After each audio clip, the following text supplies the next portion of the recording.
esta es otra actividad que hemos realizado y desgraciadamente perdí la fotografía. Cuando había trabajos ya un poco complejos, esta fue toda una serie de herramientas que hicimos de esta manera. Lo que hacíamos era fabricar nosotros la herramienta. En este caso, un dispositivo con una leva compleja, con un marcador que al mover con una manivela un disco de cilindro, desplazaba el marcador. Al ser circular este disco de cilindro y al estar apoyado en él el marcador, la línea que trazaba era una recta. Nosotros lo que le pedíamos es que traten de modificar ese anillo cilíndrico para hacer el dibujo de la figura 2, por ejemplo. Un dibujo mucho más complejo, simple desde el punto de vista artístico, pero complejo. Queríamos una leva que dibuje eso. Bueno, se dieron cuenta que evidentemente había que modificar la forma del disco. Ahí nos fuimos al otro. Podemos volver a él. En la derecha se observa una leva, el dibujo que produce, tomado de un libro de mecánica.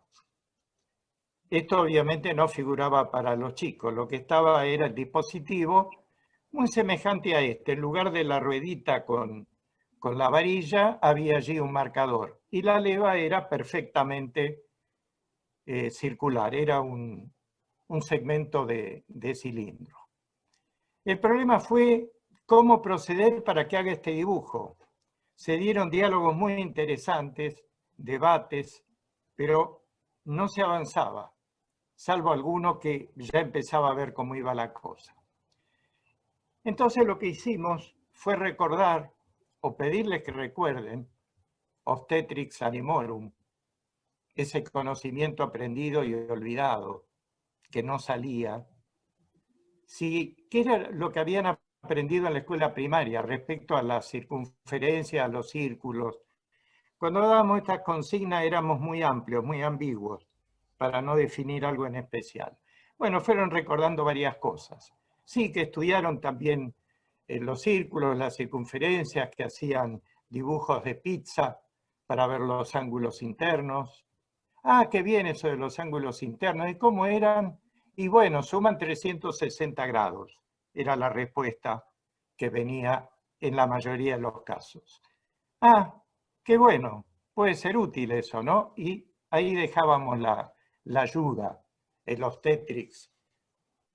Y bueno, por ese camino, recordando esto, subdividían la línea como se ve arriba del dibujo de la leva a la derecha, la iban descomponiendo en grados según cuál fuera más útil para dividir la línea, y así fueron dibujando la leva, tomando en cuenta las distancias desde la línea de base, hasta que lograron bastante bien obtener esto. Entonces, lo interesante es que el conocimiento estaba, pero fue enseñado en relación a porciones de pizza o semejantes. Es decir, era un conocimiento específico y además no vinculado con la acción, no vinculado con una especificación que lo requiriera. De allí que era imposible recuperarlo. Fue necesario volver atrás y volver a poner los dos en presencia. Si se quiere, había algo de razonamiento por analogía, aunque muy fuerte.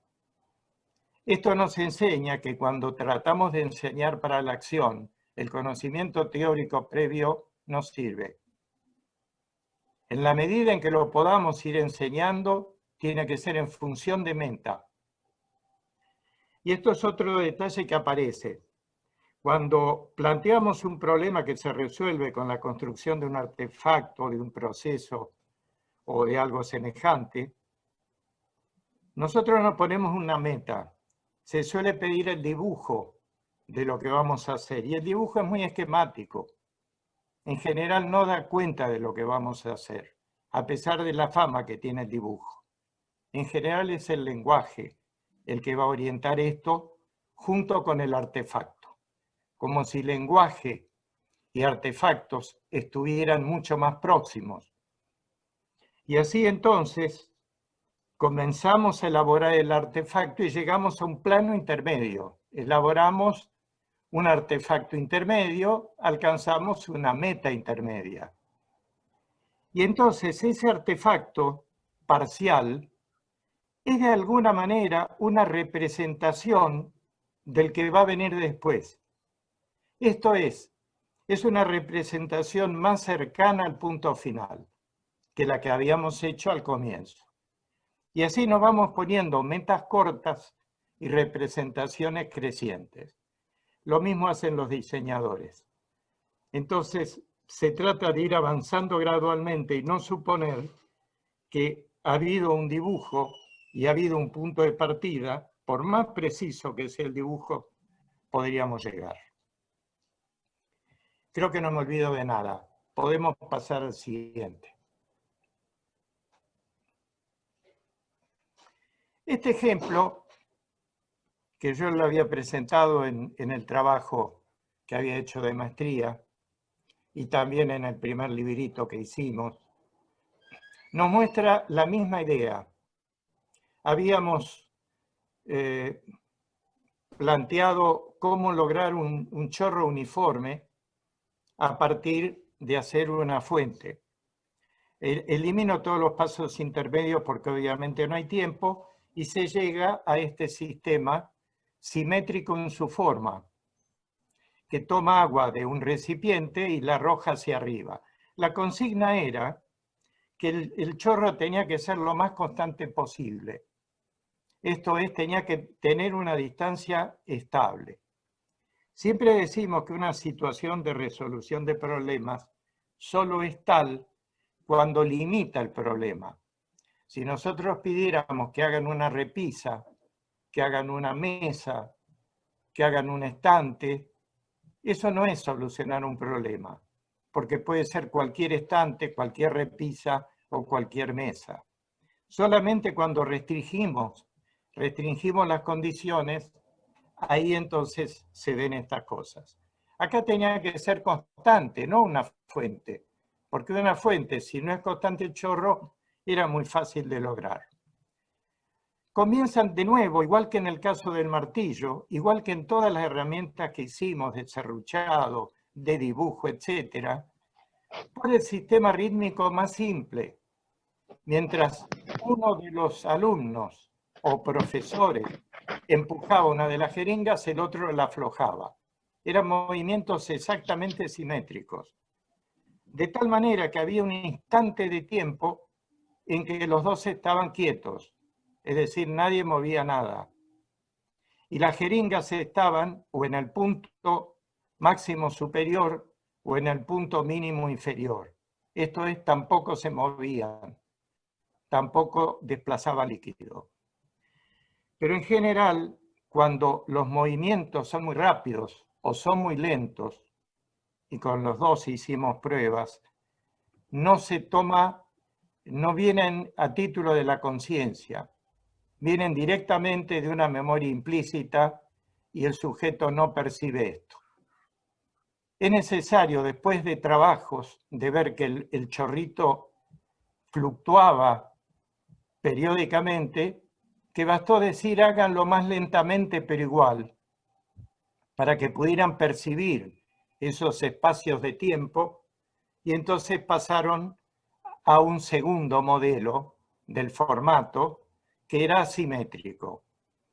Unos aspiraban lentamente, mejor dicho, aspiraban rápidamente, de modo estar preparada la jeringa, y los otros empujaban lentamente, de modo que poco antes de llegar al final, ya la otra pudiera empezar a emitir.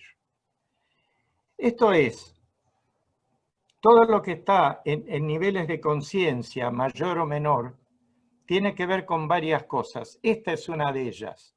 Lo interesante es que cuando se activan estos estas ideas implícitas se activan desde los modelos más simples. Es como que se vuelve atrás.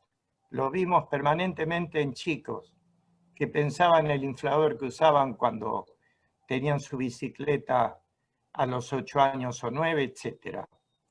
Es como que no es posible empezar por la mitad o por los desarrollos más avanzados. De esto va a dar un ejemplo Carmilov Smith, así que lo resuelvo un poquito más adelante. Vamos a la siguiente.